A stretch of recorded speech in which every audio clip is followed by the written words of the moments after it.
नमस्कार स्टूडेंट्स, आज हम पल्वराइज्ड फ्यूल फायरिंग डिस्कस करेंगे।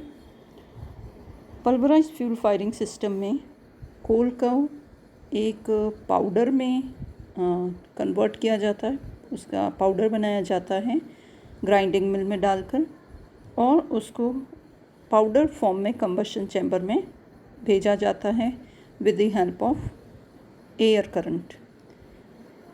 तो इसमें दो जगह एयर की रिक्वायरमेंट होती है।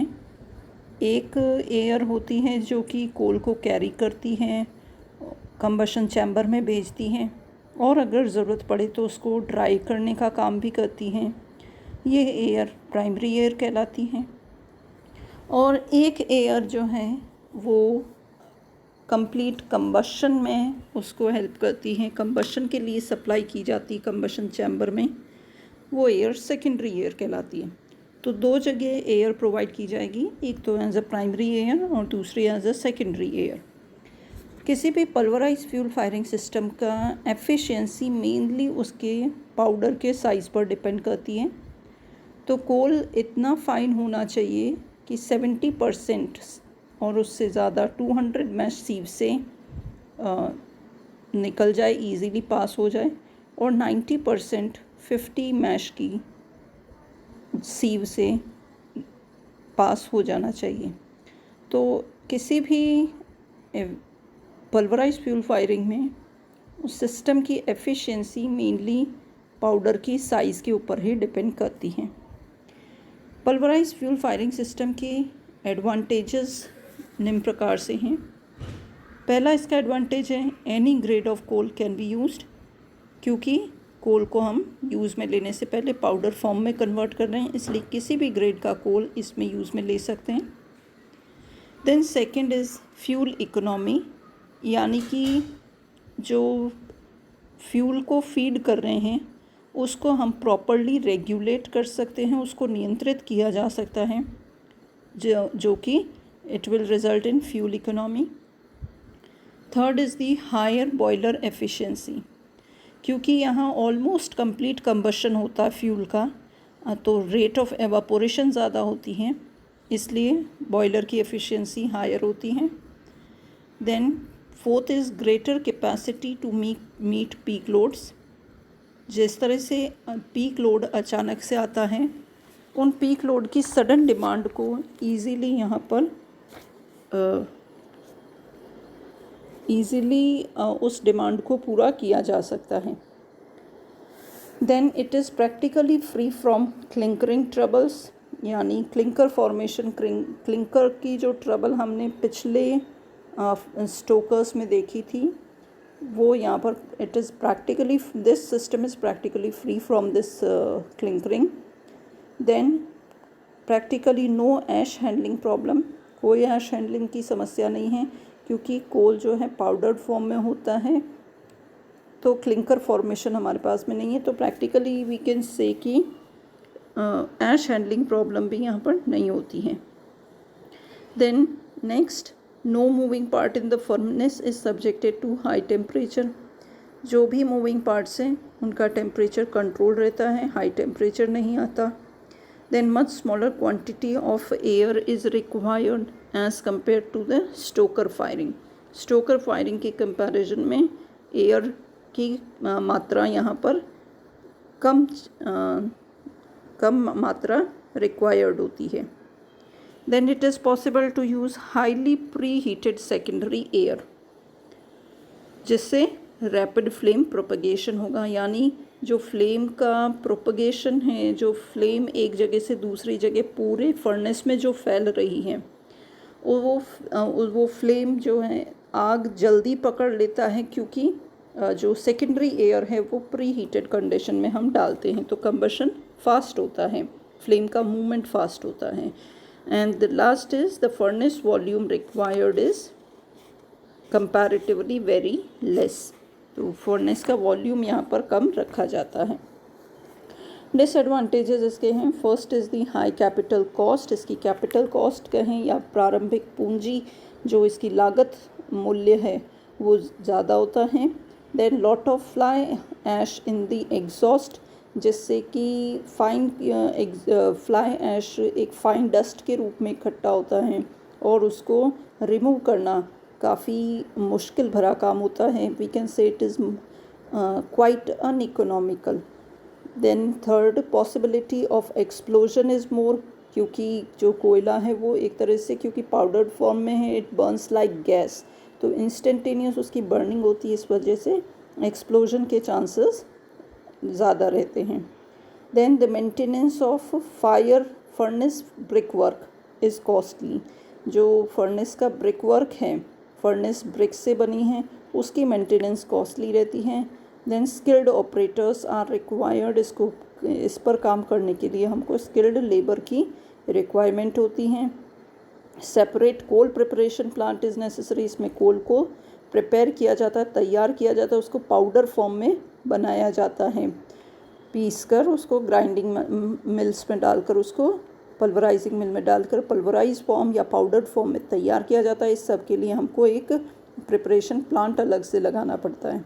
Then special equipment is needed to start the system. जो हमारे को सिस्टम है उसको स्टार्ट करने के लिए यानी कंबशन को स्टार्ट करने के लिए स्पेशल इक्विपमेंट की रिक्वायरमेंट होती है. And the particles, fine particles of grit and dust cause nuisance. उनसे इरिटेशन होती है, वो वातावरण में जाते हैं, वहाँ उसकी वजह से प्रदूषण होता है. तो जो फाइन डस्ट के फॉर्म में जो फ्लाई ऐश है, ये इट कॉजेस न्यूसेंस. तो ये इसके कुछ एडवांटेजेस एंड डिसएडवांटेजेस हुए. जो पल्वराइज्ड फ्यूल प्लांट्स हैं वो मेनली दो सिस्टम्स में डिवाइडेड होते हैं. First is a unit system and second is central system. तो व्हाट इज़ यूनिट सिस्टम? ये हमको पिक्चर में दिखाई दे रहा है. यूनिट सिस्टम जो सबसे पहले ऊपर रॉ कोल बंकर है, जहाँ से जो कच्चा कोयला है, फ्रेश कोल है, वो इन बंकर्स में रखा जाता है. देन एक फीडर लगा हुआ है. देन पल्वराइज़र लगा हुआ है जिसमें सेपरेटर हैं. यहाँ पर एक एग्जॉस्ट फैन लगा हुआ है. देन बर्नर, और ये हमारा कंप्लीट फर्नेस हो गया. तो इसमें रॉ कोल बंकर से ये फीडर में से होता हुआ पल्वराइज़र में आएगा, यानी पल्वराइजिंग मिल में आता है, जहाँ पर इसका पल्वराइजेशन हो जाता है या फाइन पाउडर में ये हो जाता है. सेपरेटर्स से हम एक पर्टिकुलर साइज़ को सेपरेट करके और इसको आगे भेजते हैं, और ये आगे जाके एग्जॉस्ट फैन में जो है प्राइमरी एयर यहाँ पर भेजी जाएगी. और इस प्राइमरी एयर ये क्या काम करेगी? कोल को ट्रांसपोर्ट करेगी, इस बर्नर तक फर्नेस के अंदर पहुँचाएगी. और ये सेकेंडरी एयर जो कि ऑलरेडी प्री हीटेड है, इसको बर्नर में भेजा जाएगा. तो यहाँ पर कंप्लीट उन दोनों का थॉरो मिक्सिंग होती है और फर्नेस में कंबशन होता है. तो इसमें इस तरह के पल्वराइजिंग सिस्टम में यूनिट सिस्टम जो होता है उसमें एक बर्नर और एक पल्वराइज़र ये मिलकर एक यूनिट बनते हैं, और इसीलिए इसको हम यूनिट सिस्टम बोलते हैं. यानी एक यूनिट में एक बर्नर आता है और एक पल्वराइज़र, या इंडिपेंडेंट एक बर्नर, हर एक बर्नर के लिए इंडिविजुअल पल्वराइज़र यहाँ पर होता है. देन यहाँ जो कोयला है जो कि क्रश्ड होता है, उसको पहले पल्वराइजिंग मिल में भेजा जाता है. वहाँ से प्राइमरी एयर को मिल में डाला जाएगा और यहाँ ये इसको ट्रांसपोर्ट करेगी बर्नर तक, उसको कैरी करने का काम करती हैं. तो इस प्राइमरी एयर को कई बार प्री हीट भी किया जाता है. अगर ड्राई करने की रिक्वायरमेंट है तो ड्राई करने के लिए many a times primary air को प्री हीटेड कंडीशन में भी मिल के अंदर भेजा जाता है. इसके पर्टिकुलर यूनिट सिस्टम के एडवांटेजेस देखें तो सबसे पहला कि सिंपल लेआउट, यानी इसकी लेआउट सिंपल है तो ऑपरेशंस क्वाइट इजीली हो जाते हैं. देन सेंट्रल सिस्टम के कंपैरिजन में इट इज़ मच चीपर, इसको लेस स्पेस की रिक्वायरमेंट होती है. It allows direct control of combustion from the pulveriser, यानी पल्वराइज़र से हम डायरेक्टली कंबशन की रेट को कंट्रोल कर सकते हैं. देन इसके मेंटेनेंस चार्जेस बहुत कम होते हैं. And there is no complex transportation system, यानी जो ट्रांसपोर्टेशन है कोयले का वो बिल्कुल एक सिंपल सा सिस्टम है. प्राइमरी एयर और फीडर जो है, फीडर उसको पल्वराइज़र तक ले जाता है प्राइमरी एयर के थ्रू से, या प्राइमरी एयर की हेल्प से. देन वहाँ सेपरेटर में सेपरेट होकर एग्जॉस्ट फैन की हेल्प से ये आगे फर्नेस में भेज दिया जाता है। डिसएडवांटेजेस इसके, first of all the mills operate at variable loads. जो मिल है वो क्योंकि कभी पीक लोड की डिमांड होती है, और हमने कहा कि कंबशन जो है वो पल्वराइज़र के थ्रू कंट्रोल होता है। पल्वराइजिंग मिल जो है उसके द्वारा हम कंबशन की रेट को कंट्रोल करते हैं। तो ये मिल्स जो हैं वो वेरिएबल लोड पर चलती हैं, कभी रिक्वायरमेंट ज़्यादा होती है, कभी कम होती है, तो ऐस कंडीशन हम उसको अलग अलग लोड्स पर चलाते हैं। तो ये एक तरह से मिल की जो बेस्ट रिज़ल्ट्स आने चाहिए वो उतना एफिशिएंटली वर्क नहीं कर पाती, and we do not get the best results in the case of mills. Then इसका सेकेंड कि mill capacity must be higher than for the central system. अगर इसको सेंट्रल सिस्टम से कंपेयर किया जाए तो जो लोड फैक्टर्स हमारे कॉमन प्रैक्टिस के लोड फैक्टर्स हैं, जो कि नॉर्मली लोड फैक्टर्स होते हैं, उस रेंज के लिए अगर देखें तो जो यूनिट सिस्टम की टोटल मिल कैपेसिटी है वो सेंट्रल सिस्टम के कंपैरिजन में इट मस्ट बी हायर, और सेंट्रल सिस्टम से कंपेयर करने पर इट हैज़ लेस फ्लेक्सिबिलिटी। इस तरह के जो यूनिट सिस्टम्स होते हैं they are not much flexible systems. Then दूसरा सिस्टम जो है that is the central system. Central system का हमको पिक्चर दिखाई दे रहा है। इसमें भी हमको सबसे पहले एक रॉ कोल बंकर दिखाई दे रहा है जहाँ पर हमने रॉ कोल डाला है। देन पिछले सिस्टम की तरह ही यहाँ पर एक फीडर है, फीडर से अगेन सेम सिस्टम पल्वराइजिंग मिल है। अब पल्वराइजिंग मिल से यहाँ पर ये जो कोयला है ये साइक्लोन के थ्रू सेंट्रल स्टोर बिन में जा रहा है। तो साइक्लोन से होता हुआ ये सेंट्रल स्टोर बिन में जा रहा है, जो कि एक बहुत बड़ा स्टोरेज बिन है जहाँ पर ये जाता है। देन यहाँ हमारे पास में एयर, प्राइमरी एयर जो है वो हमने यहाँ पर सप्लाई की है, जो कि फीडर में जाएगी, और इधर से बर्नर में इसको सप्लाई करेंगे, और बर्नर में जाते वक्त इसमें साथ में हम बर्नर के अंदर या फर्नेस के अंदर सेकेंडरी एयर भी इसमें सप्लाई करेंगे। तो इसमें क्या होता है कि हमारे पास में लार्ज कैपेसिटी के पल्वराइज़र्स होते हैं, पल्वराइजिंग मिल्स होती हैं, जो कि बहुत बड़ी बड़ी मिल्स होती हैं, उनकी कैपेसिटी बहुत ज़्यादा होती हैं। ऐसी 2-4 बड़ी बड़ी पल्वराइजिंग मिल्स लगाई जाती हैं एक सेंट्रल पॉइंट के ऊपर, जो कि सारे बर्नर्स के लिए कोल को प्रिपेयर करती हैं। यानी जैसा यूनिट सिस्टम में था कि एक बर्नर के लिए एक पल्वराइज़र था, यहाँ पर 3-4 बर्नर्स के लिए या एक फिक्स्ड नंबर ऑफ बर्नर्स के लिए विच इज़ मोर देन 1, उसके लिए हमारे पास में एक बड़ा लार्ज कैपेसिटी का पल्वराइज़र होता है, जो कि किसी सेंटर पॉइंट के ऊपर हमने रख दिया और वहाँ पर कोयला तैयार होता है। इसी पॉइंट पर अगर ड्रायर लगाए जाने हैं तो वो भी इसी पॉइंट के ऊपर लगाए जाएंगे, जो कि कोल को प्रिपेयर करने का काम करेंगे। उसमें अगर मॉइस्चर कंटेंट है तो ड्रायर्स की हेल्प से उसको ड्राई किया जाएगा। देन इन पल्वराइज़र से जो कोल है उसको सेंट्रल स्टोरेज बिन में ट्रांसपोर्ट किया जाएगा, जो कि ये यहाँ पर दिखाई दे रहा है सेंट्रल स्टोरेज बिन। यहाँ पर कोयला पल्वराइजर्स के बाद में यहाँ पर भेजा जाएगा, जहाँ इसको डिपॉजिट किया जाएगा, और ये सारा कुछ जो एयर वेंटेड साइक्लोन होते हैं या एक तरह की कंटेनर्स हैं, एयर वेंटेड कंटेनर्स, इनके थ्रू ही इनको इसमें स्टोरेज बिन में कलेक्ट किया जाता है।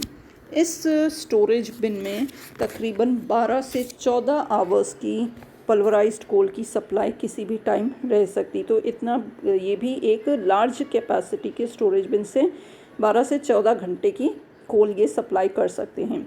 यहाँ इन बिन से जो कोयला है वो बर्नर्स में भेजा जाएगा with the help of motor driven feeders. तो हमने यहाँ बर्नर फीडर नीचे लगाया हुआ है।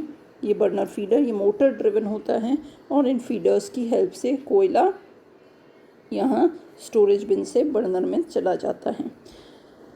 तो इस तरह से ये एक सेंट्रल सिस्टम हो गया, क्योंकि अलग अलग बर्नर्स को कोल सप्लाई का काम एक ही पल्वराइजिंग यूनिट कर रहा है, और एक ही सेंट्रल बिन हमने लगा रखा है स्टोरेज बिन, उसी से डिफरेंट बर्नर्स में at the same time supply हो रही है। तो it is known as a central system. इसके एडवांटेजेस, पहला एडवांटेज है it offers good control of coal fineness. जो कोल की हमें फाइननेस चाहिए या उसका पाउडर का जो साइज़ चाहिए उसके ऊपर यहाँ पर अच्छा कंट्रोल मिलता है साइज़ के ऊपर। देन जो मिल है pulverising mill, it may work at constant load, क्योंकि हमारे पास में इन दोनों के ही बीच में एक स्टोरेज कैपेसिटी है, पल्वराइज़र और बर्नर्स इन दोनों के बीच में। तो पल्वराइजिंग मिल में हमें कभी पीक लोड या बेस लोड के अकॉर्डिंग उस कंबशन को कंट्रोल करने की रिक्वायरमेंट नहीं रहती, इसलिए मिल को हम एक कांस्टेंट लोड पर इजीली चला सकते हैं। तो उसकी अच्छी कैपेसिटी या अच्छी एफिशिएंसी, बेस्ट रिजल्ट्स हमको मिल से मिल जाते हैं। Then third is no interruption of fuel supply, क्योंकि हमारा जो स्टोरेज बिन है वो उसके पास में तकरीबन 12 से 14 घंटे का फ्यूल एनी टाइम अवेलेबल है, तो फ्यूल सप्लाई में किसी तरह की कोई अवरोध, कोई रुकावट नहीं आता है। Than less labour is required, central system है तो अलग अलग बर्नर्स में एक ही जगह से सप्लाई हो रही है, इसलिए लेबर की रिक्वायरमेंट कम हो गई है। Then power consumption per ton of coal handled is low, अगर प्रति टन कोयला के हिसाब से देखें तो यहाँ कम पावर कंजम्पशन है। और next is the burner can be operated independent of the operation of coal preparation plant. Coal preparation plant यहाँ बिल्कुल अलग हैं, बर्नर्स का उनसे कोई लिंक नहीं है। बर्नर को डायरेक्ट सप्लाई करने के लिए हमारे पास में स्टोरेज बिन से जहाँ से उसको सप्लाई किया जा रहा है, तो बर्नर्स के ऊपर प्लांट कोल की प्रिपरेशन का कोई इफ़ेक्ट नहीं पड़ता है। देन इसके डिसएडवांटेजेस, सबसे पहला ड्रायर्स आर यूजुअली नेसेसरी, अधिकतर हमें इसमें ड्रायर की रिक्वायरमेंट पड़ती है जो कि हम पल्वराइजिंग मिल के साथ में अटैच करते हैं। Then second, fire hazard of stored pulverise coal, जो स्टोर किया जा रहा है कोयला स्टोरेज बिन के अंदर, उसमें कई बार आग लगने के चांसेस रहते हैं, एक्सीडेंट्स के चांसेस रहते हैं। देन सेंट्रल प्रिपरेशन में रिक्वायर सेपरेट बिल्डिंग, जो हम कोल को प्रिपेयर कर रहे हैं बड़े बड़े पल्वराइजिंग मिल्स में और जो उसको स्टोर करके रखा जा रहा है, it can ultimately lead to a requirement of a separate building. And then additional cost and complexity of coal transportation system, coal को ट्रांसपोर्टेशन करने का है, उसमें एक एक्स्ट्रा कॉस्ट इन्वेस्ट करनी है क्योंकि बिकॉज ये एक अलग से कोल प्रिपरेशन प्लांट हो जाता है। Then power consumption is high, और ये पावर कंजम्पशन, इसकी जो ऑक्सिलरीज बढ़ गई हैं, जो हमने एक्स्ट्रा इक्विपमेंट्स इसमें लगा दिए हैं, उसकी वजह से पूरे प्लांट की power consumption as compare to unit system ज़्यादा हो जाती है। तो it was all about the pulverising fuel firing system, जिसके दो मुख्य सिस्टम्स हैं, unit system and central system. Thank you.